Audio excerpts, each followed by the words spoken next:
พี่น้องทุกคำได้เห็นคลิปหนึ่งของน้องเดียทุกคำมุนาเชื่อว่าบ่าวน้อยปากเซทำได้จังไดจิตใจทำด้วยอะไรไม่มีความเป็นลูกผู้ชายเลยพี่น้องน้องเพิ่นเนี่ยเปรียบดังคีนขาเดียวเจ้าก็ยังไปซ่อโกงไปยังหลอกเอาเงินของน้องเดียเนาะเป็นยังคือเหตุแนวนั้นพี่น้องทั้งที่น้องเพิ่นก็เป็นเด็กผู้หญิงตัวน้อยๆอยู่กับแม่กับน้องเนาะอยากหาได้พิเศษอยากหาเงินทางอากาศยุคนี้สมัยนี้มันก็มีเพจมีช่องมีอย่างตามสังคมตามโลกโซเชียลตามทันสมัยมันขึ้นไปเนาะ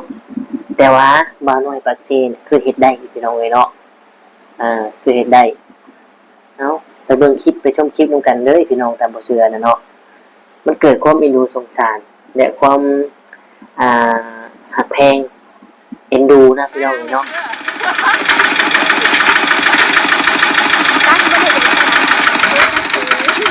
สิบินเนี่ยมันก็บินมาทางพี่ตี้มันจะโอ้ย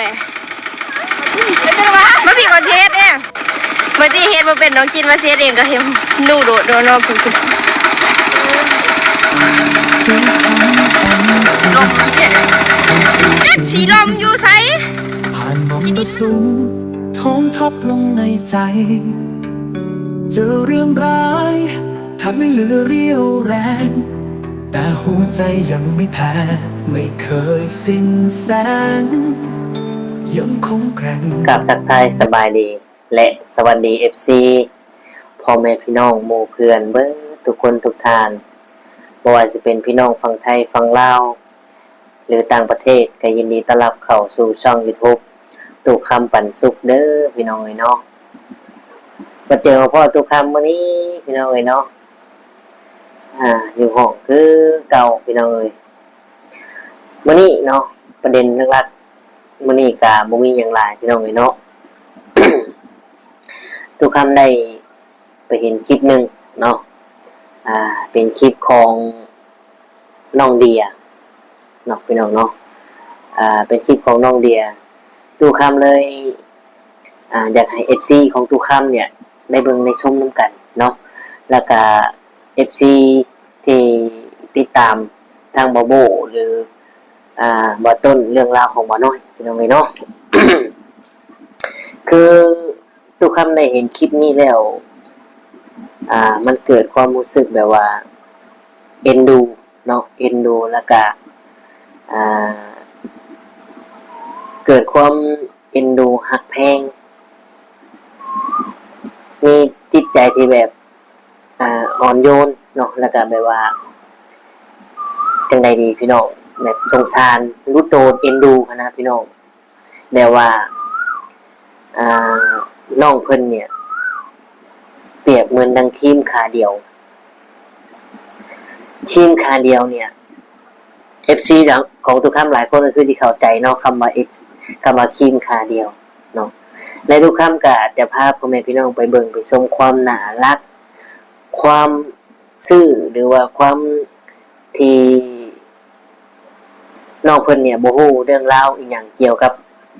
เพิ่นเฮ็ด YouTube เนาะทุกคำเลยคิดว่าโอ้เนาะพี่น้องบ่าวน้อยปากเซ่เนี่ยเพิ่นเฮ็ดได้จังไดเนาะเพิ่นเฮ็ดได้จังไดมันบ่แม่นลูกผู้ชายเลยพี่น้องเอ้ยเนาะแทนที่จะสนับสนุนจะผลักดันน้องเพิ่นให้เป็นเน็ตไอดอลคนหนึ่งและให้น้องเพิ่นน่ะทำตัวอย่างให้ทุกคนได้เห็นว่าทีมขาเดียวและ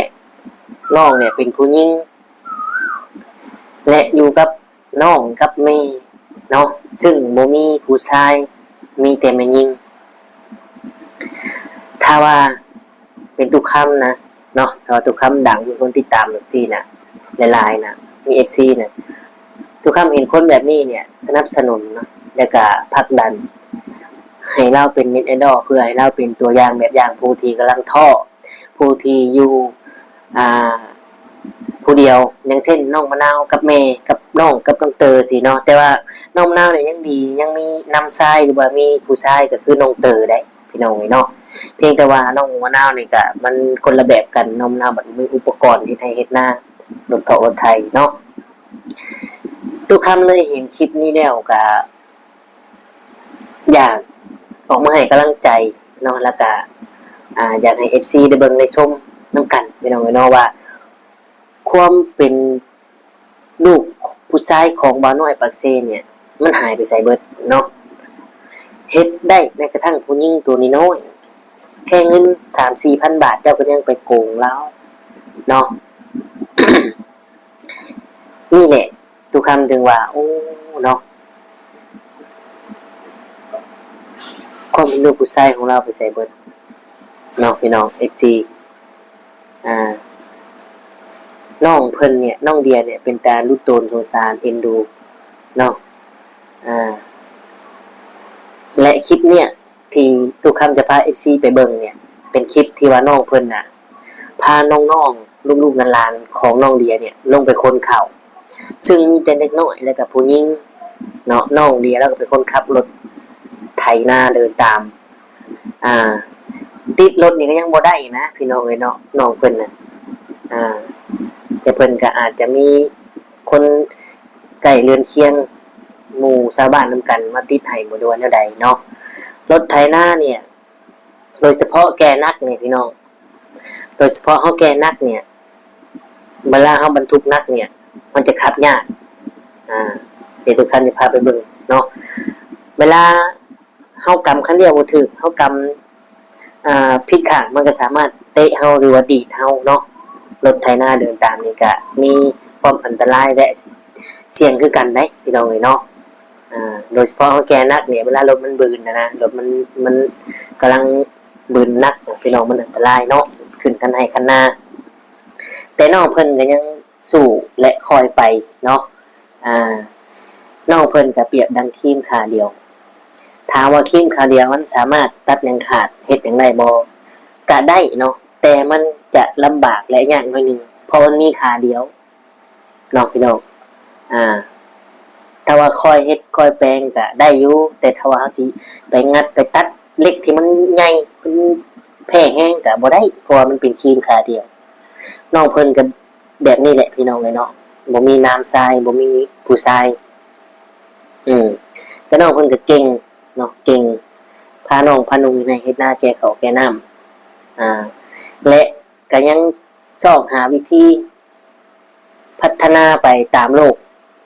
ยุคใหม่ตามโซเชียลตามสังคมที่เพิ่นเฮ็ดกันอยู่อย่างเช่นเพจบ่ YouTube บ่อีหยังก็ได้แต่ที่สร้างได้ในโลกออนไลน์หรือว่าในอากาศอย่างเช่น YouTube เนี่ยน้องเพิ่นก็ได้คิดชอบและอยากทำอยากเฮ็ดเนาะแต่น้องก็ไปเฮ็ดกับคนที่บ่ดีคนที่บ่หวังดีเนาะซึ่งน้องก็เป็นเด็กลูกชาวไร่ชาวนาเป็นผู้หญิงตัวน้อยๆได้เลี้ยงสาแนะนำอันใดเราก็ต้องเฮ็ดตามเนาะเพราะว่าเราก็เอาได้จาก YouTube เนี่ยเล็กๆน้อยๆเนี่ยไปจุนเจือครอบครัวเนาะอยู่ต่างจังหวัดอยู่บ้านนอกเฮาก็บ่มีหยังเฮ็ดกันคือบ่ได้นี่แหละพี่น้องข้าวน้ำจำปาข้าวน้ำกาไฟปลาแดกแป้งนัวก็ต้องซื้อเนาะน้องเพิ่นก็หันมาทำ YouTube และมาเจอกับบ่าวน้อยเป็นคนการให้แต่บ่าวน้อยกลับไปหลอกเอาเงินเราตามที่เป็นกระแสและเป็นข่าวอยู่ตอนนี้พี่น้องเนาะแต่ว่าหลังจากที่ทั้งโบโบบ่าวต้นออกมาเปิดเผยแล้วก็หาหลักฐานข้อมูลเชื่อมโยงกันมาจนถึงบ่าวน้อยก็เลยโอนเงินคืนแต่ว่ามันโอนคืนแต่สิ่งที่เราทำไปเนี่ยทั้งบ่าวโบเพิ่นไปแจ้งความแล้วสิ่งที่เราทำไปเนี่ยโชคชับหรือว่าช่อโกงเนี่ยมันได้สำเร็จแล้วพอได้ทำการโอนเงินเรียบร้อยเนาะตอนแรกน้องเรียนยังบ่กล้าเว้าเห็นบ่พี่น้องน้องเบียร์แล้วย่านเห็นบ่หลายคนที่ติดตามเนาะ นี่แหละพี่น้องที่ทุกคำอยากมานั่งคุยกับ FC เนาะว่าความน่ารักความสงสารความเอ็นดูของน้องเพิ่นเนี่ยเป็นแนวใดเนาะเราเฮ็ดได้จังไดเราทำได้จังไดเนาะกับคนที่ ทุกอย่างลำบากเช้ากินค่ำคือกันเนี่ยน้องเพิ่นก็บ่ได้รวยบ่ได้อีหยังเนาะนี่แหละพี่น้องมันบ่มียุติธรรมเลยเนาะบ่มีความยุติธรรมเลย FC ในเบิ่งในชมคลิปเนี่ยคิดว่าแนวใดซะพี่น้อง FC หลายคนก็คือสิได้เข้าไปเบิ่งอยู่เนาะแต่ว่าส่วนน้อย FC ของทุกคำยังบ่เห็นเดี๋ยวทุกคำจะพาไปเบิ่งไปชมคลิปน้องเพิ่นเนาะความน่ารักความเป็นตาหักความเอ็นดูสงสารเนี่ยได้เกิดขึ้นกับตัวทุกคำได้เห็นที่น้องคนไทยทำออกมาเนาะนั่นแหละพี่น้องเอาก่อนไปเบิ่งกะขอขอบคุณ FC ที่เขามาเบิ่งมาชมก็ไลค์ก็แชร์ให้และกดติดตามกด Subscribe ทุกคำขอบคุณหลายๆเนาะและก็อย่าลืมพี่น้องอย่าลืมอันไหนที่ทุกคำบอกผิดพลาดประการใดก็ให้ตักเตือนและให้บอกแล้วก็กราบขอโทษขออภัยนำเนาะทุกคำจะนำไปพิจารณาและเปลี่ยนแปลงเลยไปเบิ่งชมคลิปน้องเพิ่นเลยถึงเที่ยงให้เบิ่งตอนนี้น้องเดียยืนอยู่ในรถเนาะทุกคนก็สิประมาณนี้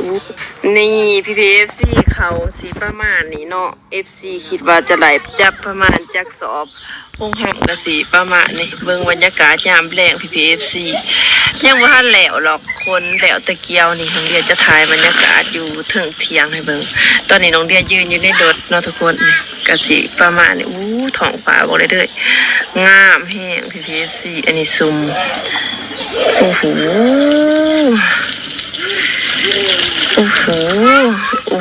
งามบ่พี่ FC บรรยากาศก็สิประมาณนี้พี่ FC เอ้ยเมื่อยแห้งสำนี้เนาะกราบสวัสดีตัวที่สองนี่มังเบยก่อนมีวะโอ้มีตัวเดียวใช่พี่พรให้ FC บ้างนะคิดรอวะเนี่ยถาม FC ที่ฟังไทยเอิ้นยังวะเว้ยฟังไทยเอิ้นยังเอิ้นที่รอคือกันบ่เป็นที่รอคือกันบ่ไปรอบนี้ก็สิค้นเขาตอนแรกเนาะพี่ FC นี่เนาะจะไปกดติดเด้อท่าอันคืออะไรคือบ่ได้จ้ะเอาเขาจำได้ได้บ่นั่นจะได้เนาะปกติมันก็สูญไปโดดว่า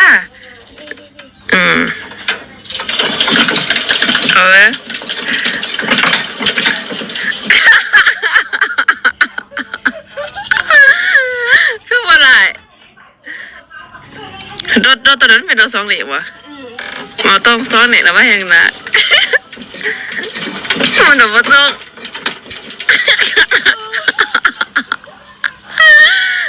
มันบอกว่ามาเอิญมาตีไถ่เนาะรอบที่3นะพ่อพี่น้องก็สิได้โอ้ล่ะจ้าก็สิได้เนี่ยมันขวัญอยู่แห้งด้วย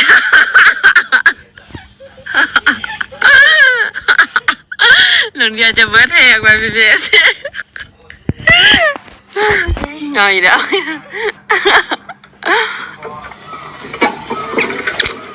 ขากเลยมันบ่มีลบแล้วไรมันบ่มี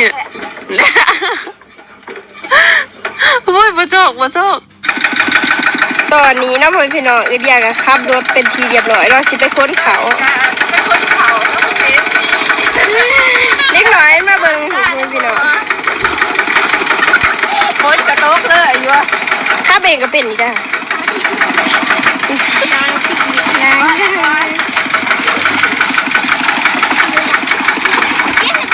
มันกินยาได้พ่อพี่น้องยาเดียพาโดนหลบยาจะพาโดนหลบพ่อแม่ยาจะพาโดนหญิงตอนนี้ก็ไปเด้อน้องพี่น้องเพราะว่าเพื่อนถ้าบุบี้ผู้ชายให้กับตัวคนแบบนี้เนาะ3เด็กว้ายมันดีน้องตัดยานกองแล้วจะต้องใจมันต้องกระบุกกระใจเว้ย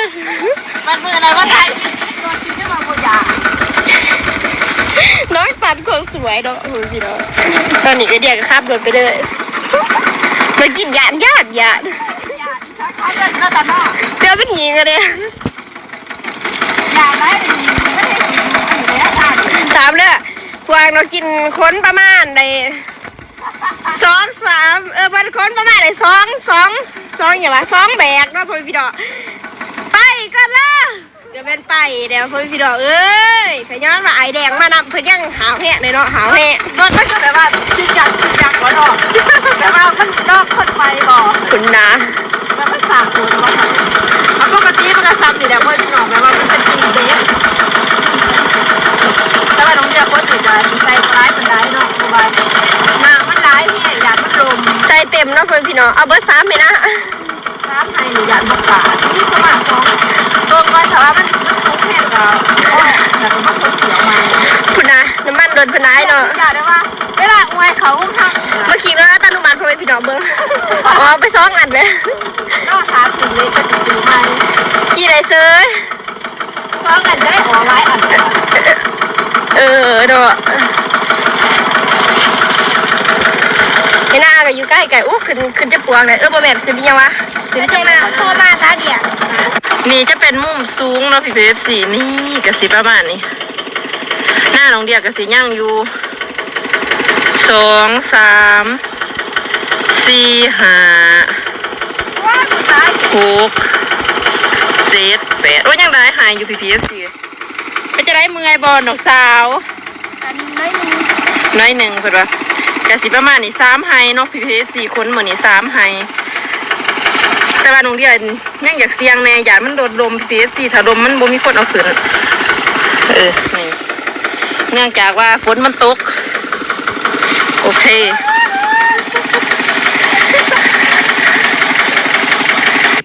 ได้บ่ตันตอนนี้เนาะกะ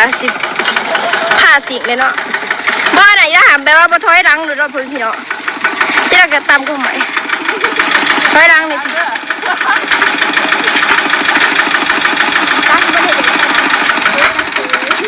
สิบินเนี่ยกับบินมาท่าพิวตี้มาจังโอ้ยมาพี่ก่อนเช็ดเองเมื่อที่เฮ็ดมาเป็นน้องกินมาเช็ดเองก็เห็นนู่โดดโดนน้องพึ่งลมเนี่ยจักสีลมอยู่ไซขี้ดินมันเอาขึ้นมาซื่อๆบอกพ่อข่าว่าไปนาเลยเจ๊ก็ว่าชีวิตของใหม่เนาะเพื่อนพี่เนาะคือพลังเลยเนาะพลังเลยนะเรากินสุราเดี๋ยวก็มึงกินเนาะไอ้พี่ไปไอ้ที่ต้องยางอะไรบุได้ไปอ้าวมาเชียร์นะเนี่ยสำเร็จเลยว่าเพื่อนพี่เนาะไปนาเลยวันนี้ไปนาเลยก็บิดมาขามผีๆแห้งๆโบก้งใหม่บ่ตามนี่บ่ตามเฉย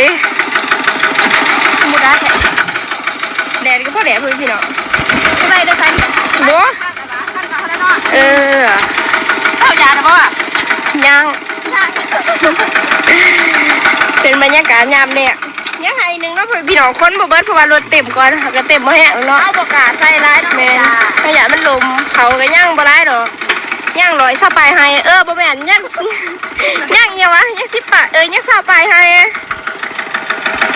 ตอนนี้ก็ไปกันเลยเนาะหัวหนาผ้าคลุม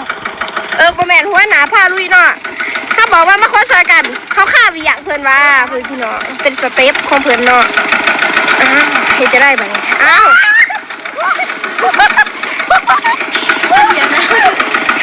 ตอนนี้กันสิพาขึ้นโคอีกแล้วเนาะพี่น้องจะอยู่ว่าจังนะว่าคุณลงไปได้มีถ่ายมั้ยมองได้มั้ยเข้ามาวะเดี๋ยวไปได้เลยไล่เบิร์ดถ้าสดเสื้อไปดีไล่เบิร์ดถ้าสดเสื้อเนาะพี่น้องตัวเจนนี่ไล่เบิร์ดถ้าสดเสื้อหมวดมึงก็คิดซอยไหนเรากินเฮ็ดรถหมอนมื้อนึงเรากินติดไหลเซยพี่น้องคนสวยบ่ลมบ่ดอกของนี่เนาะบ่ไปเดินค่อยๆบ่ลมหรอก